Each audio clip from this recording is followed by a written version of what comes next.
하나님의 어는 예수입니다. 하나님의 어가 되시는 예수님이 이 땅에 나타난 것은 그 죄인에게 복음이죠. 복음은 이 세상의 기쁜 소식이거든요. 그러면 이 세상에서 가장 기쁜 소식이 예수를 믿는 건데, 사실 우리가 예수를 믿는다고 해서 현실적으로 뭐 대박이 터진다든지 돈이 된다든지 팔자가 피인다든지 그런 거는 없거든요. 뭔가 큰 막 성공이 된다든지 축복이 나타나면, 이야, 예수 믿는 것이 이런 복이구나, 이걸 우리가 느낄 수가 있는데, 예수 믿어도 더 안 될 수가 있습니다. 예수님이 우리에게 복음이고 기쁨이라는 의미는 이런 현실적인 육체적인 세상적인 그런 의미가 아닙니다. 우리가 육신적으로 생사화복을 하나님이 다스리시는데 섭리의 법으로 다스립니다. 섭리의 법이라는 것은 심은 대로 거두고 행한 대로 갚아주는 겁니다. 제가 만약에 이 세상에 살면서 잘한 것도 있고 잘못한 것도 있어요. 잘한 것은 하나님이 복으로 갚아주실 것이고, 잘못한 부분에 대해서는 하나님이 징계를 하겠죠. 그리고 조상으로부터 복은 천대까지 내려오고 저주는 3, 4대까지 내려온다는 거예요. 내가 어떻게 살았느냐에 따라서 내게 복이 되고 이제 저주가 되고, 또 조상으로부터 복과 저주가 내려오는데, 우리가 잘못했다고 해서 하나님이 적길 심판을 하는 건 아니거든요. 그리고 잘했다고 해서 복이 바로 오는 것도 아니에요. 그러니까 복을 주고 안 주고는 하나님이 결정을 하는 거예요. 그런데 사람이 아주 선하게 착하게 사는데 갑자기 망할 수도 있고, 악한 사람이 더 잘 될 수도 있어요. 그러나 반드시 우리가 알아야 될 것은, 선을 심은 자는 선을 거두고 악을 심은 자는 악을 거둔다는 겁니다. 악의 끝도 있고 선의 끝도 있다는 겁니다. 그러므로 지금 우리가 당장에 어떤 복이 안 나타난다 할지라도 우리가 하나님의 뜻을 쫓아서 살고 선하게 살고 복을 심고 살면, 반드시 내 때에 안 나타나면 내 자녀 때에 이 복이 나타나게 되는 겁니다. 우리가 기도를 많이 했다고 해서 복을 받고, 기도를 안 했다고 해서 복을 안 받고, 그런 건 아니거든요. 그럼 불신자들은 기도를 평생 안 했는데 잘 살거든요. 근데 예수쟁이들은 기도를 그리 많이 해도 복이 또 복이 안 되거든요. 그렇다고 기도를 하지 말라는 것은 아닙니다. 결국은 우리가 하나님의 뜻이 내게 이루어지도록 우리가 기도를 해야 되겠지만은, 내가 악을 심어 놓고 복 달라고 기도한다고 해서 복이 오는 것은 아니고, 진짜 예수님이 우리에게 복음이라고 했을 때 육체적인 부분도 복이 되지만은 사실 우리 영혼의 복이거든요. 우리 영혼이 죄를 지어서 하나님과 단절되었어요. 하나님과 없이 살았고 그게 죄인데, 그 죄값은 우리 육신이 이제 죽고 난 이후에 내 영혼이 지옥에 가야 된다는, 그게 엄청 큰 저주단 말이죠. 근데 사람들은 그 저주에 대해서 전혀 모르는 거예요. 그래서 예수님이 이 땅에 오심으로써 내 영혼이 지에서 구원을 받아 이제 하나님과 화목될 수 있기 때문에, 이것이 예수님이 이 땅에 오신 것이 내 영혼의 기쁨이고 내 영혼의 행복이라는 겁니다. 예수님은 하나님의 어이신데 이분이 이 땅에 오신 것은 죄인을 구원하러 오셨잖아요. 그러니까 죄인에게 복음이고, 복음은 기쁜 소식이란 말이에요. 뭐의 기쁜 소식이냐? 내 영혼이 구원받을 수 있는 그런 길이 열렸다는 겁니다. 그래서 우리가 예수를 믿음으로 어렵다 함을 받는다. 그게 이제 로마서에서 계속 그 이야기를 하거든요. 우리가 행위로 내가 어려워지고 구원받는 것이 아니고, 예수를 믿음으로써 내가 어려워지고 예수를 믿음으로 구원을 받는다는 겁니다. 그럼 무엇을 믿느냐? 예수가 하나님이신 것을 믿고 나의 구원자이심을 믿고 내 죄를 용서하신 것을 믿는 겁니다. 이것을 믿을 때 하나님이 너 믿음이 옳다, 너 믿음이 맞다 하면서 그 옳을 어자를 쓰는 겁니다. 나는 아무 행위도 없어요. 그런데 하나님께서 예수를 보내주셨는데 그 예수를 믿음으로써 하나님이 나를 옳다 한다는 거예요. 기독교 교리 중에 이신칭의라 그러죠. 이신칭의. 이것이 이제 교리의 중심이잖아요. 사람은 자기가 자기를 구원할 수가 없어요. 자력 구원이 안 된다고 하죠. 그러면 내 스스로 나를 구원할 수가 없으니까 외부에서 나를 구원해 줘야 돼요. 그것을 타력 구원이라 그래요. 그러면 이 세상에서는 나를 구원할 자가 아무도 없잖아요. 그러나 하나님께서 우리를 불쌍히 여기사 자기 품속에 있는 말씀이신 예수를 이 세상에 보내사 그 예수께서 우리를 지에서 구원해 주신다는 거예요. 그것을 믿을 때 너 믿음이 옳다는 거거든요. 그러면 예수님이 아버지의 보냄을 받고 이 땅에 오셔서 그 육신으로서 세상 죄를 졌단 말이죠. 그래서 요한복음 1장 29절 말씀에 세례 요한이 예수를 보고 보라 세상 죄를 지고 가는 하나님의 어린 양이로다 그랬어요. 이사야 선지자도 우리 무리의 죄악을 그에게 담당시키셨다. 그래서 예수님이 그 죄를 지고 십자가에서 죽으셨어요. 죄값은 사망이니까. 예수님은 죄가 없어요. 그분은 죽을 이유가 없어요.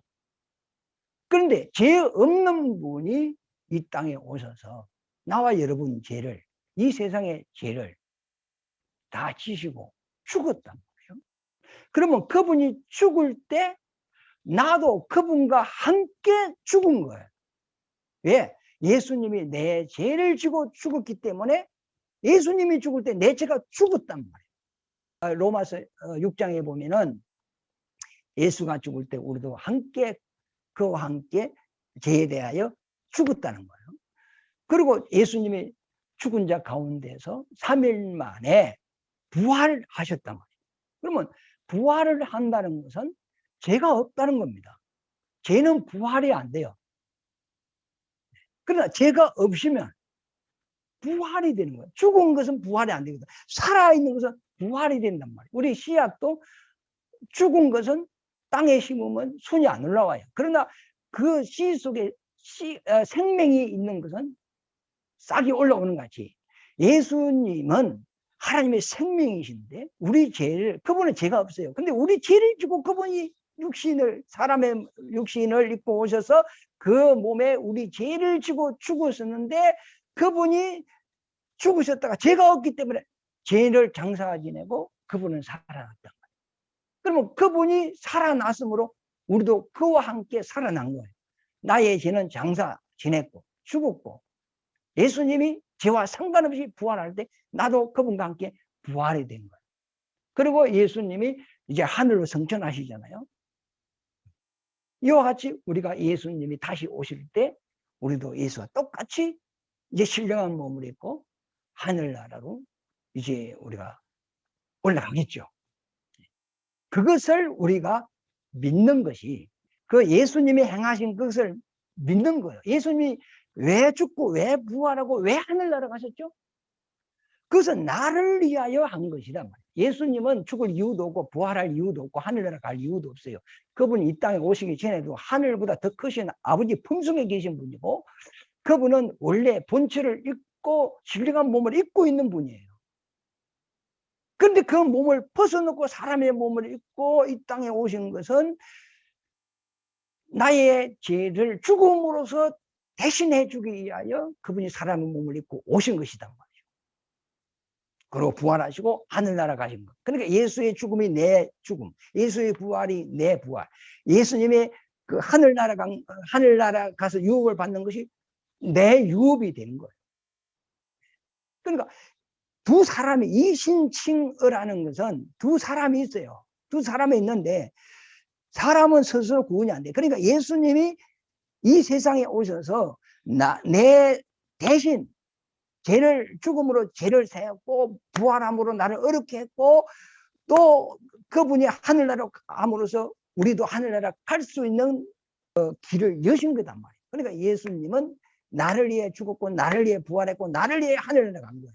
우리는 예수님을 믿음으로써 예수님의 그 생명과 그 나라 예수님이 받는 그것이 나의 것이 되는 거예요. 나는 할 수 없는데 하나님이 그 아들을 보내서 내가 할 수 없는 그 일을 예수님이 그걸 다 이루어 주셨단 말이에요. 우리는 믿음으로서 예수와 함께 살고 예수와 함께 영광을 받는 것이고, 예수님이 이 땅에 오셔서 나의 죄를 지고 그분이 내 대신 장사 지내신 것이고, 그래서 이 예수와 나는 나와 예수는 따로 두 몸이지만은 이제 믿음으로 하나가 된다는 거예요. 그러니까 이신칭의라는 겁니다. 로마서 6장을 한번 펴보세요. 로마서 6장 3절 읽어보겠습니다. 무릇 그리스도 예수와 합하여 세례를 받은 우리는 그의 죽으심을 합하여 세례를 받은 줄을 알지 못하느냐. 그럼 예수와 합하여 우리 세례를 받았다. 우리 예수 믿으면 신앙 고백으로 세례를 받습니다. 예수와 함께 죄에 대하여 죽고 또 의에 대하여 예수와 함께 살고, 이 신앙 고백이거든요. 내가 죽은 건 아니에요. 예수님이 죽었어요. 우리는 믿음으로서 예수와 함께 죽은 거단 말이에요. 예수와 함께 살고 믿음으로 예수 하나 되는 거예요. 그래서 예수와 합하여 세례를 받은 우리는 그의 죽으심과 합하여 세례를 받은 줄을 알지 못하느냐. 그러므로 우리가 그의 죽으심을 합하여 세례를 받았으므로 그와 함께 장사되었나니 이는 아버지의 영광으로 말미암아 그리스도를 죽은 자 가운데서 살리심과 같이 우리도 또한 새 생명 가운데서 행하게 하려 함이라. 예수님이 죽었다가 부활하셨잖아요. 우리도 믿음으로 이제 예수의 부활을 내 부활로 삼고 이제는 죽은 자가 아니고 산 자로서 이제는 새 생명 가운데 산다는 거예요. 지금까지는 사망의 근세 아래서 살았으나 이제는 예수를 믿고 하나님께 속하여서 이제 하나님의 생명의 말씀을, 새 생명이라는 것은 이 땅에 생명의 말씀이 없어요. 이 세상에는 다 죽음밖에 없잖아요. 물고기도 죽고 나무도 죽고 사람도 죽고 새도 죽고 풀도 죽고, 이 세상에 영원한 게 어디 있어요? 아무것도 없단 말이에요. 그러나 하늘로부터 오신 예수는 생명이시다. 그러므로 우리도 예수와 함께 이제 새 생명 가운데 이제 믿음으로 산다 이 말이에요. 5절에 보면 만일 우리가 그의 죽으심과 같은 모양으로 연합한 자가 되었으면 또한 그의 부활과 같은 모양으로 연합한 자가 되리라. 그렇죠? 죽음도 예수와 연합, 부활도 예수와 연합된 자가 된다. 7절에 보면 이는 죽은 자가 지혜에서 벗어나 어렵다 하심을 얻었음이니라. 만일 우리가 그리스도와 함께 죽었으면 또한 그와 함께 살 줄을 믿노니 이는 그리스도께서 죽은 자 가운데서 살아났었으며 다시 죽지 아니하시고 사망이 다시 그를 주장하지 못할 줄을 알미로다. 이제 우리가 예수 믿으면 예수님과 같이 이제 부활된 몸으로서 영생에 들어가는데 그때는 다시 죽음이 없어요. 사망이 우리를 주관하지 못해요.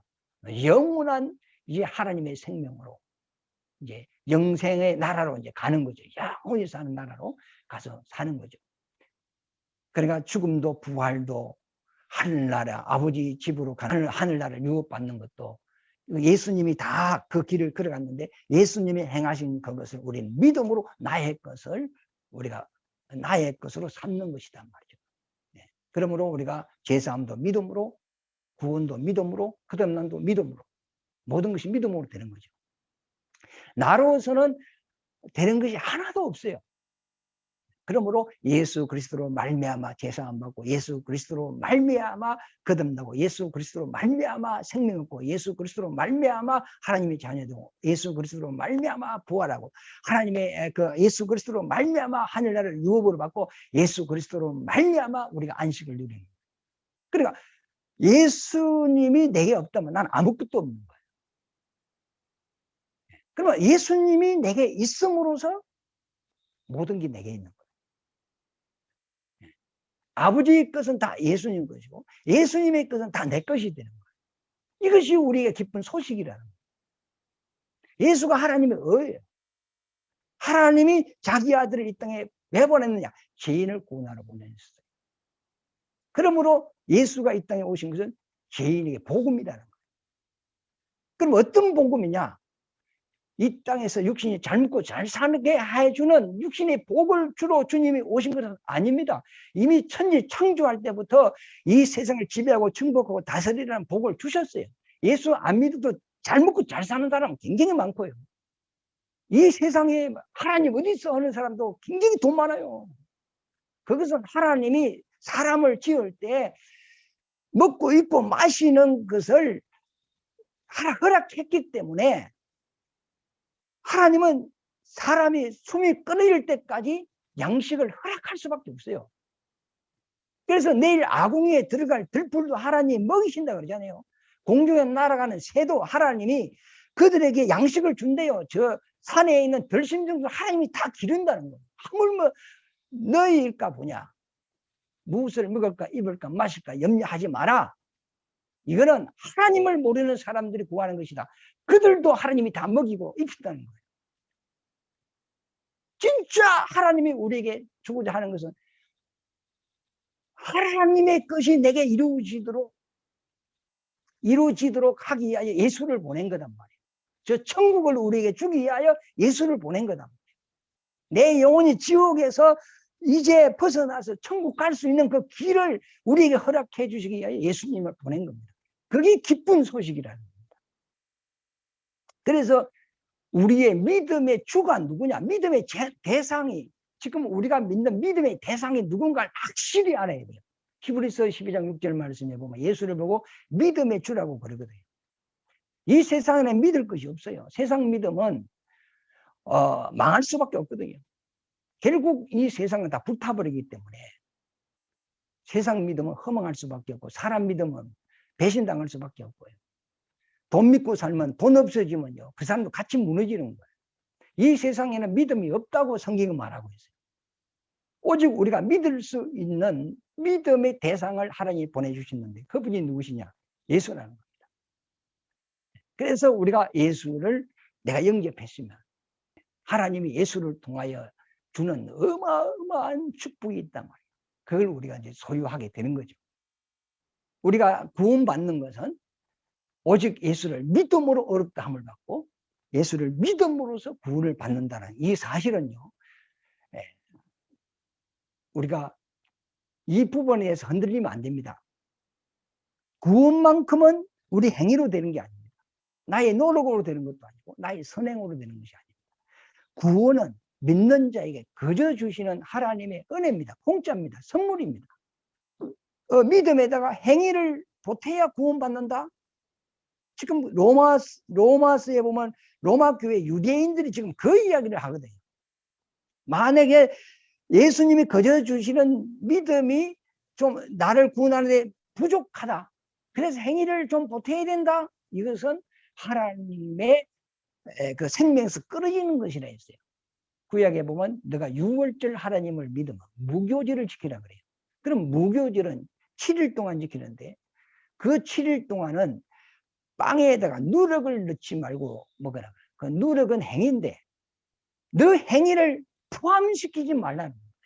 누룩을 빵에 집어넣으면 너는 내 백성이 아니다 그런 거예요. 그러니까 유월절 주님을 믿으면 내가 이 애굽에서 출애굽한 것은 내 행위로 된 것이 아니고 주님의 은혜로 된 것이라는 것을 너는 고백을 해야 되는데 그 고백을 하는 것이 무교절을 지키는 거거든요. 우리가 예수님의 십자가로 말미암아 내가 그분의 공로로 구원을 받았다면 너는 신앙 고백을 하라는 거예요. 내가 구원받은 것은 주님의 은혜로 구원을 받은 것입니다. 이 고백은 분명하게 하라는 거예요. 반드시 우리는 은혜로 구원받는다는 이 사실은 꼭 인지하시기를 바랍니다. 행위 부분은 상에 대한 문제입니다. 우리가 하나님 앞에 예배를 드려야 되겠다. 이것은 벌써 신앙의 행위입니다. 내가 하나님께 기도해야 되겠다. 이 신앙의 행위거든요. 이게 살아있다는 겁니다. 하나님을 안다는 거거든요. 천국은 있다. 주님 오실 것이다. 주님 오시면 나는 그분 앞에 설 것이다. 내 소원은 천국에 있다. 이것이 그 사람 속에 그런 변화가 일어난 거예요. 이게 신앙의 행위거든요. 그가 뭐 어떤 윤리 도덕적으로 밖으로 크게 나타내고 뭐 그런 건 없다 할지라도 그 마음 속에 벌써 신앙 행위가 있단 말이에요. 그러니까 함부로 사람을 저 사람은 행위가 저래가지고 저 구원 받겠나 이렇게 하면 안 돼요. 십자가에 뭐 달린 강도도 구원받았는데요. 쉽게 말하면 석가모니가 그렇게 깨끗하게 살아도 예수 안 믿으면 구원 안 된단 말입니다. 공자, 맹자, 순자 이 얼마나 훌륭한 사람들입니까? 예수 안 믿으면 천국 못 가요. 구원 안 돼요. 그러나 막 500명을 죽인 살인자를 할지라도 예수 믿으면 천국 가요. 구원만큼은 은혜로 되는 거라는 것을 뭐 우리가 기억을 해야 된다. 그러면서 자, 오늘 본문 말씀 1장 17절에 보면 복음에는 하나님의 의가 나타나서, 하나님의 의가 누구죠? 예수죠. 그래서 믿음으로 믿음에 이르게 하나니, 하나님의 의가 나타났어요. 그분이 예수죠. 우리는 그분을 믿음으로 제사함과 구원을 받았어요. 믿음으로 구원을 받으시면 이제 믿음으로 끝나야 되는데, 요 보면 믿음으로 믿음에 이르게 한다는 거예요. 어떤 사람은 이걸 강조하는 것이라고 하는데, 이는 강조하는 것이 아니고 진행행위입니다. 성경에 보면 영광에서 영광으로, 믿음에서 믿음으로, 이런 이야기가 있거든요. 그러면 우리가 믿음으로 시작해서 믿음으로 마쳐야 되는데, 믿음의 출발은 제사함과 구원입니다. 그런데 그 믿음의 결과가 있는 거예요. 그 결과는 부활입니다. 바울도 그랬어요. 주님의 은혜로 그가 구원을 받고 난 이후에 자기는 지금 저 앞에 있는 부활의 폿대를 향하여 달려간다 그랬어요. 그 결과죠. 그게 열매죠. 예수님이 이 땅에 오셔서 십자가에서 운명을 하심으로 인류의 죄를 해결하셨어요. 그리고 부활하셨어요. 그러면 예수님이 이 땅에 오셔서 하신 일이 뭐죠? 제사함과 구원의 일을 하셨어요. 그리고 그 예수님이 이 세상에 떠나가는 마지막 열매가 뭐죠? 부활해서 간단 말이죠. 이와 마찬가지로 우리가 지금 예수 믿고 제사함 구원받는 건 시작입니다. 십자가의 은혜, 이거는 믿음의 시작입니다. 결과가 아닙니다. 지금 내가 예수 믿었다, 영생 얻은 거 아닙니다. 영생은 부활해야 영생을 얻는 거예요. 그러나 지금 우리가 제사함과 구원을 받아서 이제부터 하나님의 말씀에 순종하면서 믿음으로 나아가야 되는 진행이 있어야 된단 말이죠. 그리스도의 장성한 분량까지 자라가야 돼요. 그 얘기까지 자라야 할지니 그랬어요. 그래 어떤 사람은 자라다가 뭐 중간에 멈춰버리는 사람이 있고, 계속 주님 닮아서 자라가는 사람이 있고, 그래서 주님 재림하실 때 부활의 첫 열매로 나타나는 사람들이 있거든요. 그 첫 열매에 우리가 주님을 맞이할 수 있는 그 축복을 우리가 받아야 된다는 거예요. 예수는 시작과 끝이고 알파와 오메가라 그랬잖아요. 시작과 끝이라는 거예요. 우리가 건축을 할 때도 처음에는 기초를 놓습니다. 기초가 굉장히 중요한 거 아닙니까? 고린도전서 3장 15절 말씀에 보면 예수 그리스도는 성전의 터라 그랬잖아요. 그 터에 각자가 집을 지을지니 그랬어요. 그러니까 어떤 사람은 나무로 짓고, 어떤 사람은 집으로 짓고, 어떤 사람은 보석으로 지었다 그랬어요. 금으로 짓고, 은으로 짓고, 동으로 짓다 그랬어요. 그런데 마지막에 불이 싹 지나갈 텐데, 불타고 없어져 버리는 거는 자기에게 아무 영향이 안 되죠. 집도 나무도 불타고 다 없어져 버리죠. 그러나 금으로 지은 집은 불이 안 탄다. 그러니까 우리가 믿음으로 하는 그것은 영원히 없어지지 않는 것. 그래서 우리 믿음이 검 같은 믿음이라. 예수 믿습니다. 이렇게 고백하는 이것이요, 검 같은 믿음입니다. 내 신념으로 믿는 것은 이거는 집이고 나무고 이건 다 없어지는 겁니다. 믿음으로 하는 것은 영원한 거예요.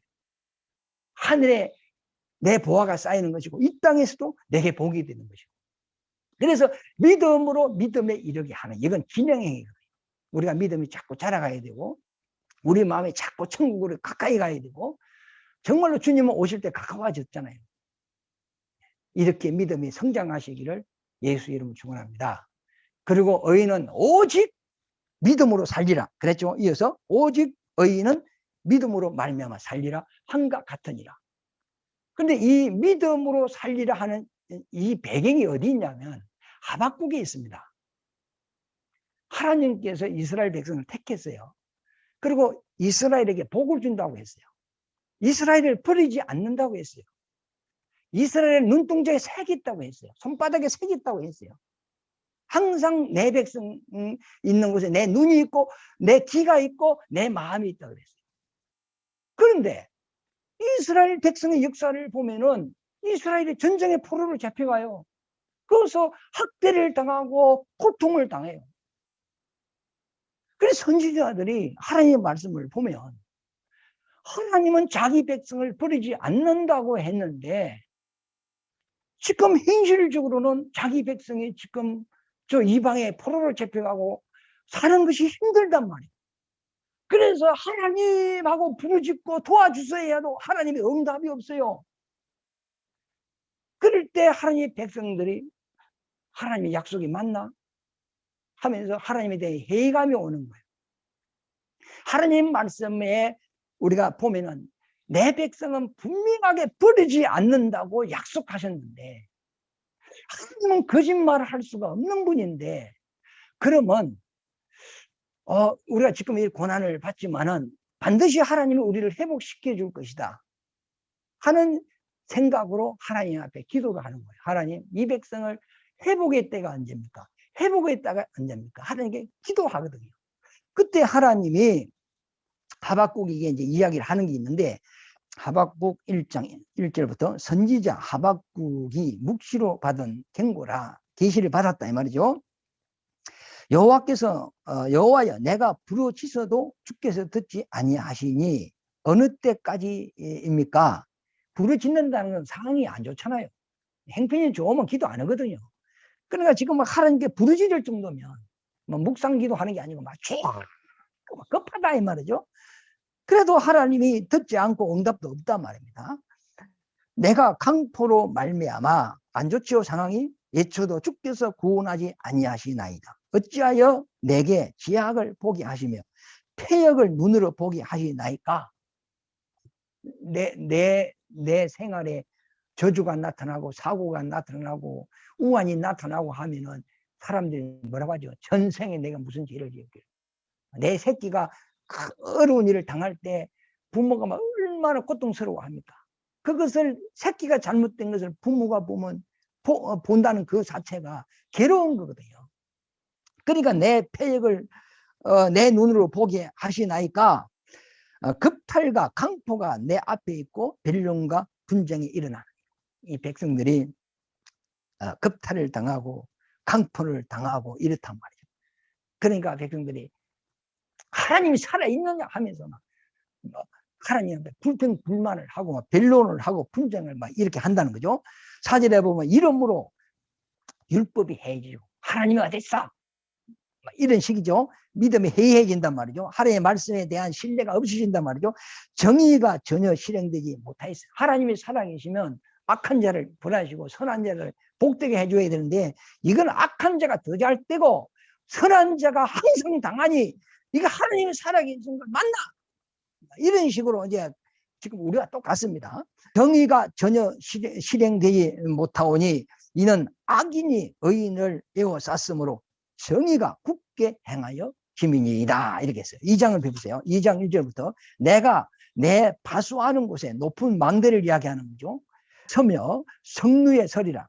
그가 내게 무엇이라 말씀하실는지 기다리고 바라보며 나의 질문에 대하여 어떻게 대답하실는지 보리라 하였더라. 이제 하박국이 하나님께 기도했어요. 요거는 나는 이해가 안 된다. 악한 자가 잘 되고 선한 자가 당하고 하나님의 백성이 이방의 포로가 돼가지고 겁탈을 당하고 강탈을 당하고 이거 이해가 안 된다. 하나님께 기도한 거예요. 하나님이 내게 어떤 응답을 주실 것인지 내가 기다리겠습니다 하면서 요거 그 파수꾼이 망대에 이제 그 서서 이제 하나님의 응답을 기다리고 있는 겁니다. 2절에 보면 여호와께서 내게 대답하여 이르시되 너는 이 묵시를 기록하여 판에 명백히 새기되 달력하면서도 읽을 수 있게 하라. 하나님이 이제 음성이 들렸어요. 3절에 이 묵시는 정한 때가 있나니 그 종말에 속히 이르겠고 결코 거짓되지 아니하리라. 비록 터질지라도 기다리라. 지체하지 않고 반드시 응할 것이다. 지금 이 묵시는 정한 때가 있다는 거예요. 지금 너희가 어려움을 당하지만 그것이 영원히 되는 것이 아니고 정한 때가 있다는 겁니다. 때가 되면 내가 너희를 회복시킬 것이다. 그러므로 더딜지라도 기다리라. 부정하지 말고 불신하지 말고 하나님의 말씀을 믿고 기다리라 이 말이죠. 기다리라. 지체되지 않고 반드시 응할 것이다. 현실은 막 엉망인데, 현실은 지금 막 포로가 당하고 급탈을 당하고 뭐 어려움을 당하고 있는데 기다리라는 겁니다. 하나님의 말씀은 묵시는 정한 때가 있다. 예수님도 때가 되매 때가 이름에 아직 내 때가 안 되었느냐. 그 하나님이 정한 그 때를 따라 일을 하셨어요. 하나님도 그만 즉각적으로 일하시는 분이 아니고 하시는 때가 있다만 그때 기다리라 그랬어요. 그래서 3장에 보세요. 하박국이 이제 믿음의 고백입니다. 17절 보면 하박국 3장 17절에 보면 비록 무화과 나무가 무성하지 못하며 포도나무에 열매가 없으며 감람나무에 소출이 없으며 밭에 먹을 것이 없으며 우리의 양이 없으며 예양간에 소가 없을지라도 뭐 있는 게 하나도 없네요. 이 무화과 나무는 유대를 이야기하고 포도나무는 이스라엘을 이야기하잖아요. 그 다음에 감람나무는 하나님 말씀이 없다는 거예요. 그래, 요 보면 무화과도 없고 포도나무도 없고 감람나무 소출도 없고 밭에는 먹을 것도 없고 우리에는 양도 없고 예양간에 소도 없어. 하나님의 백성이 하나님이 지금 없어요. 하나님이 매일 있는 것 같아.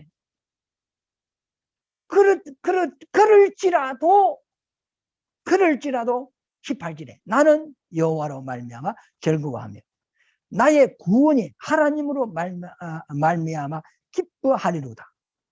예? 하나님 말씀이 이제 때가 되면 이제 이루어진다는 거죠. 지금 내 현실이 안 좋다 할지라도 주님 반드시 오신다. 나는 부활한다. 나는 천국 간다. 이 말씀은 분명하다. 그 말씀 붙잡고 기다리라는 거죠. 19절에 주 여호와는 나의 힘이시라. 나의 발을 사슴과 같게 하사 나를 나의 높은 곳으로 다니게 하시리로다. 이 노래는 지휘하는 사람을 위하여 내 수금에 맞춘 것이로다. 그러니까 사슴 같은 것은 이제 그 맹수한테 안 잡혀먹기 위하여 높은 바위가 있는 그곳에 이제 거하거든요. 염소 같은 거는 바위를 그리 좋아하잖아요. 이 발이 쪽발이 돼가지고 하나는 미끄러져도 하나는 딱 이렇게 잡는단 말이죠. 그러나 뭐 이런 사자라든지 이런 맹수들은 바위를 못 하거든요. 미끄러지거든요. 그러나 염소는 이 절벽 같은데 바위 같은데 막 뛰다니거든요. 이래요. 그래 구별된 장소에서 이렇게 지내는 것 같이 너희가 지금 현실이 안 좋고 하나님 없는 것 같고 하나님이 내게서 멀어진 것 같고 힘들다 할지라도 예수님에 대한 믿음을 끝까지 붙잡고 기다리라. 내가 속히 갈 것이다. 그것이 하나님이 이스라엘에게 준 이제 말씀입니다. 이와 마찬가지로 우리가 예수 믿어도 뭐 잘 되는 것도 없고 안 믿는 사람보다 더 안 풀리고 그럴 수도 있어요. 예수 믿는 게 회의감도 있고 이럴 수도 있는데 시험도 들고 이럴 수 있는데 그러나 너는 기다리라. 반드시 하나님이 주님은 오신다. 반드시 구원이 이루어진다. 반드시 내가 너를 도와준다. 그래서 우리가 믿음을 가지고 사는 겁니다. 그래서 믿음의 배경은 하박국입니다. 하박국. 우리가 믿음으로 어려지고 믿음으로 구원받고 믿음으로 하는 자니고 믿음으로 천국 가고 믿음으로 부활하고 믿음으로 하늘나라를 유업받고 그러면 내가 믿음이 없다면 아무것도 없는 거예요. 그래서 믿음은 금보다 귀한 것이란 말이죠. 금 같은 믿음.